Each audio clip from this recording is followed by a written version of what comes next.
Hi, this is Dominic from VNDC, and in this video, we're going to be doing a dust wiper and seal change for your Fox Float fork. Before you start, make sure you have the correct sized Fox Float dust wipers and seal.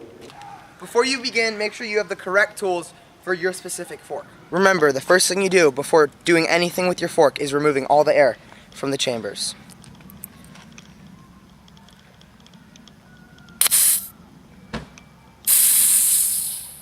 Stop bleeding so. The first step in your service is taking off your rebound knob with a 2mm Allen key. Make sure only to unscrew it enough that the rebound knob can come off. Put your rebound knob somewhere where you'll remember it. Once you remove the rebound knob, you have to unscrew the hex nuts holding your fork onto the lowers. Move to the other side of the lowers and unscrew the other nut. Once you've unscrewed it halfway, flip the fork over so you can release the lowers from the stanchions. Use a mallet with a soft rubber top to hit the nut. It may take a couple hits to release from the stanchions. On the rebound adjustment side, you'll have a little thing sticking out, and you'll need to use something like a pencil that we drilled a hole into to hit. Once you've knocked the nut, you're going to have to unscrew it and take it off the lowers. Once you've taken it off, you're going to want to pull down on your stanchion and the oil will start draining out. Let it sit for a few minutes and drain. Once it's finished dripping, you're going to want to pull the lowers completely off the top of the fork. How's it going? Once you've taken the lowers off, give them a good wipe. We're going to come back later with some compressed air to finish off the job. Alright, if you're replacing your dust wipers, you're going to want to take a wrench and you're going to want to put them in. It's going to take a little torque, but you're going to have to push down hard and they should pop out just like that. You're going to want to do it with both of them. Because I haven't replaced mine in so long, you can see they're coming out a little brittle in bits and pieces, but that's okay.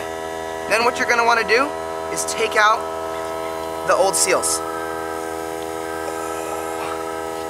Give it a good spray with some compressed air.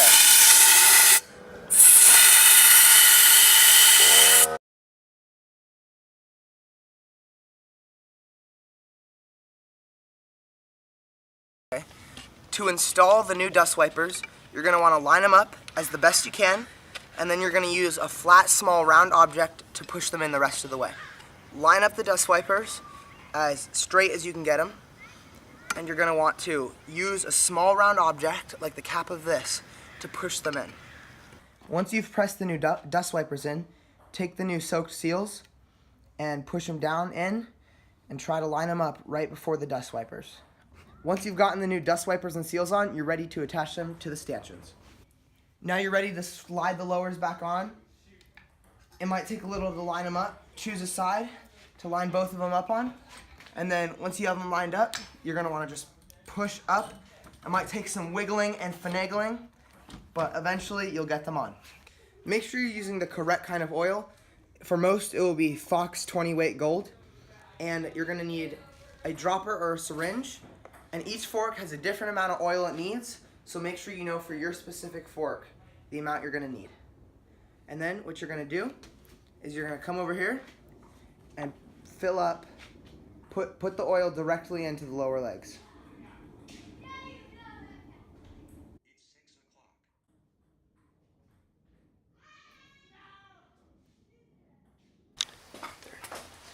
Alright, once you finish putting the correct amount of oil in both your legs, you're ready to put them back on.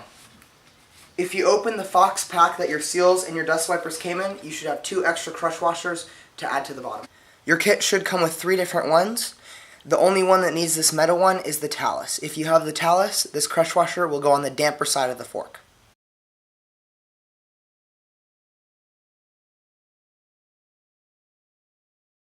You're going to want to put the crush washer onto the top of the nut, and then you're going to want to tighten it back how you found it.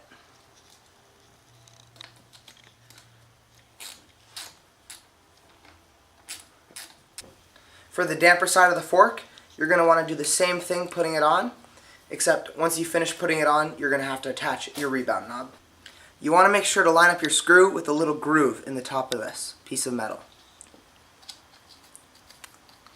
And then once you have it lined up, you're going to want to tighten it the same way you took it off.